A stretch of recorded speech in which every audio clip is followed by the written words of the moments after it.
Fala, nação azulina, amanhã tem mais uma partida do CSA pelo Campeonato Alagoano e dessa vez é valendo mesmo, né? Campeonato Alagoano mesmo, CSA e Penedense. E a gente tá aqui para falar todas as informações dessa partida para você, torcedor azulino. Então vem comigo, se inscreve aqui no canal Diário de Azulino para dar uma forcinha e deixa o like nesse vídeo também pra gente seguir crescendo aqui no YouTube. Lembrando que amanhã temos a análise do jogo após a partida e também a live pós-jogo, depois que eu postar a análise, né, lá no canal Espaço da Bola, pra gente poder debater diretamente com você, torcedor, sobre essa partida.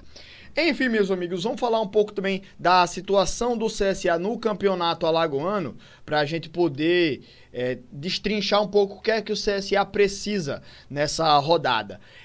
Com uma vitória, o time do CSA chega a 10 pontos, empataria em pontos com o Asa e aí ficaria de olho aí em combinações de resultado para ver em que posição ficaria. Mas com uma vitória, o time do CSA se garante mais uma rodada dentro do G4 e vai definir a sua posição final lá na última rodada, certo? Inclusive, dependendo dos resultados da rodada, o CSA vencendo o seu jogo e com tropeços do CSE e do Penedense, que o CSA joga contra o próprio Penedense, então naturalmente ficaria seria um tropeço, uma derrota do Penedense se o CSA vencesse o seu jogo.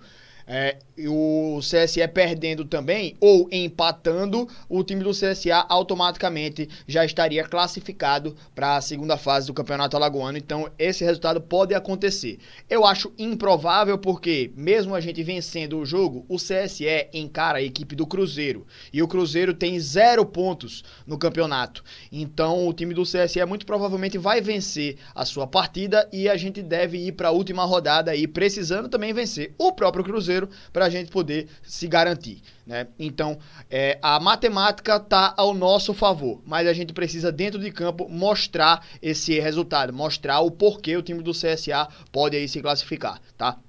Não adianta nada se a matemática está do lado da gente e se o campo não ajudar também. Então precisamos aí desse resultado. É essencial que o CSA ganhe esse jogo, porque se não ganhar, muito provavelmente o time do CSE vence o seu jogo e a gente sai do G4. Aí vai para a última rodada no desespero. Então, galera, falei um pouco aqui da importância também. O time do CSA usou a equipe principal, né, a equipe titular nessa partida contra o Dimensão Saúde. Foi um 6-0 em que o time do CSA não fez muito esforço, o time do Dimensão apresentou muito pouca resistência ao time do CSA, fomos completamente superiores e o resultado saiu naturalmente. Mas agora não é contra o Dimensão Saúde, que é um time que tem um poder de investimento baixíssimo, né, e time que nesse jogo aí, cara, ficou muito mais evidente a falta de qualidade do Dimensão do que eu acho que propriamente a qualidade do CSA, né? Então assim, fizemos um jogo tranquilo e ganhamos aí de um resultado elástico, mas agora é outra partida, agora é outra coisa, né? A gente já jogou contra o Penedense nessa temporada, lá em Penedo, e perdemos. Tudo bem que era uma equipe do CSA bem mais próxima da equipe da categoria de base, era muito mais um time sub-20 ali do CSA do que a equipe titular. Mas mesmo assim o time do CSA precisa entrar em campo focado para conseguir esse resultado. Eu acho que a escalação do time do CSA deve ser a mesma do que enfrentou a equipe do Dimensão, até para dar sequência para os jogadores, mas a gente pôde observar exatamente aí algumas boas movimentações também. Acho que o Rafinha é um cara que pode dar uma dinâmica boa aí para o time do CSA. Enfim, vamos observar aí o time que o Marcelo Cabo vai colocar em campo, né? Mas só para a gente tentar trazer aqui a escalação que jogou nessa última partida, a gente jogou contra a equipe do... Cara, não tá aqui porque o CSA não postou, né? Mas eu tenho ela guardada aqui. Mas, enfim, o time do CSA tem até uma novidade em relação ao gol, né? Porque jogadores se lesionaram e aí a gente ficou sem goleiros, né? Praticamente. Enfim, velho. O time do CSA entrou com o Fernando Castro no gol porque a gente perdeu o David contra o Muricy e o Yuri Sena faz um tempo, né? Então a gente só tinha 2 goleiros à disposição, o Fernando Castro e outro. Inclusive o próprio goleiro Luan Poli talvez seja anunciado, aí está próximo de ser anunciado pela equipe do CSA, né? Na linha de defesa a gente entrou com um time que está bem próximo de ser a equipe principal, né, da equipe do CSA. Enfim, a nossa linha de defesa teve Eduardo, o Wellington Carvalho, Eduardo Biazos e do lado esquerdo o Ricardo Senna, que foi substituído ao longo do primeiro tempo, né? Sentiu uma lesão, se não me engano. Acho que foi durante o primeiro tempo. No meio de campo a gente entrou aí com o Juninho Valora, né? Já também mais pronto, digamos assim. Meio de campo com a dupla de volante Juninho Valora e Marlon, e do meio pra frente a gente teve uma alteração, sai Gustavo Xuxa e entra o Rafinha. E então a gente teve Marcinho, Rafinha e Alisson Farias, e o atacante sendo o Thiago Marques. Teve algumas mexidas aí ao longo do jogo, mas essa equipe talvez seja exatamente a mesma equipe que entre em campo agora contra o time do Penedense, né? Agora valendo mesmo.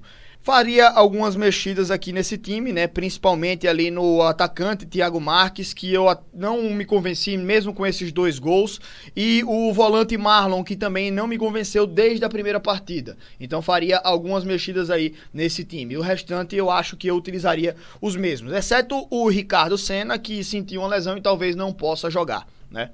Mas enfim, galera, sofremos algumas lesões, né, nesses últimos jogos, nesses últimos dias aí a gente perdeu alguns jogadores, o David, o Rômulo, quem mais? O Kevin também não pôde jogar essa partida aí porque estava fora da partida, o Ricardo Senna se machucou também, e mais outro jogador que se machucou lá na partida contra o time do Muricy, o Niltinho também, né? Então são jogadores que estão em observação e talvez fiquem de fora de mais essa partida.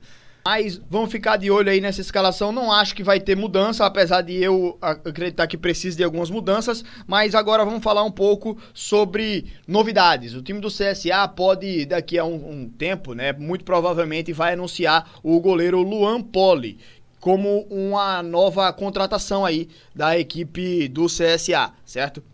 O goleiro Luan Poli, para mim, vai ser uma grande aquisição da equipe, se for anunciado, porque é um jogador que já fez parte de times de Série B, de Série A, né? Tem algumas passagens por times importantes do Brasil. Apesar de ele, em poucos momentos, ele ter se estabelecido como titular em algum time, né? Ele é um goleiro que teve boa passagem pela equipe do Sport, né? Quando jogava a Série B. Teve uma boa passagem até pela equipe do Atlético Goianiense, até no ano mais recente do que o do Sport, foi em 2022, fez 20 partidas pelo Atlético Goianiense, né? E em 2020 pelo Sport foram 43, então assim, ele foi um goleiro que fez participações em boas equipes, assim, né? Então é um cara que eu acho que ele chega para somar, para agregar bastante para a equipe do CSA. Ano passado estava no Coritiba, né? Jogou Série A, mas não foi muito utilizado, fez apenas 5 partidas, né? Mas assim, cara, muita gente criticando tal, porque isso, que aquilo, outro, e assim, velho, me parece que a torcida do CSA ainda não entendeu que a gente tá numa Série C de Campeonato Brasileiro. Cara, a gente não tem o dinheiro que a Série B oferece, a gente não tem a estabilidade que a Série B oferece, as cotas que a Série B oferece. Esse ano a gente não tem sequer Copa da Copa do Brasil, nem da Copa do Nordeste. Então o que o time do CSA precisa aproveitar realmente são as oportunidades de mercado. E o Luan Poli eu acho que foi uma delas, né? É um bom goleiro, né? Senão não teria se estabelecido aí em times de Série B, né? Não teria chegado a participar de uma Série A. Então, para um time como o CSA que vai disputar uma Série C, é uma boa aquisição, porque a gente fica exatamente à mercê de jogadores que, em sua grande maioria, preferem mofar no banco numa Série B do que jogar uma Série C. Uma boa parte dos jogadores pensa dessa forma. E aí, ele vindo aqui para o CSA, pode ser titular, pode pegar sequência, né? Pode até engatar aí na carreira dele, nessa reta final de carreira, que ele já tem 30 anos, mas geralmente os goleiros, eles são realmente, tem essa idade um pouco mais avançada, né? Quando eles engatam mesmo na carreira. Antes disso, eles são ali reservas, jogam um pouquinho, tal, vão ganhando experiência, e lá pra reta final mesmo que os caras engatam, a não ser que seja um grandíssimo goleiro. Mas enfim, É uma oportunidade de mercado que o CSA atacou, tava precisando, porque como eu falei, a gente só tinha 2 goleiros, né? O Fernando Castro e um goleiro da base. Perdemos 2 goleiros, né? Que eram os 2 principais, né? O nosso goleiro que tava jogando era o Fernando Castro, que era o terceiro goleiro. Então a gente precisava atacar o mercado. Já precisava depois que perdeu o Yuri Senna, né? Pra recompor o elenco. Mas agora perdendo os dois principais goleiros, a gente precisava ir ao mercado, né? E o Luan Poli eu acho que pode ser sim uma boa aquisição para a equipe do CSA. E lembrando, galera, a galera fala, ah, não, mas ele não é um goleiro tão bom assim. Bicho, os goleiros bons estão na Série A e Série B. A gente tem que entender também as limitações da gente, tá ligado? E outra, o Luan Poli fez boas partidas aí pela Série B, pelo Sport, tá ligado? Jogou pelo Atlético Goianiense também, na Série B, né? Mas, enfim, bicho, o Luan Poli eu acho que vai ser uma boa aquisição aí para a equipe do CSA, tá? Só pra encerrar aqui. E falando de ingressos aí também para o torcedor azulino, arquibancada baixa fechada, apenas arquibancada alta liberada. Só se o torcedor da baixa vai poder ir para a alta normalmente, certo? E só se o torcedor pode levar um acompanhante. E se você comprar um ingresso, é como se fosse aquela casadinha. Você compra um ingresso e além de você entrar, você pode levar outra pessoa para entrar com você. Então se você vai com um amigo, com o pai, com a mãe, ou com a namorada, ou namorado e tal, se você for com alguma outra pessoa, você só precisa comprar um ingresso, tá? Você chegando lá na hora, os dois vão conseguir entrar com um ingresso apenas, tá? Uma forma aí da diretoria do CSA incentivar o público para essa partida contra a equipe do Penedense. Beleza? Partida importante, né? Então vamos que a gente precisa ganhar esse jogo. Beleza? É isso, galera. Se eu esqueci de alguma coisa, eu vou complementar aqui nos comentários, tá? Então fica de olho aqui e manda também o seu palpite para o jogo de amanhã. Valeu, meus amigos. Até mais. Até a próxima. Valeu, galera. Falou.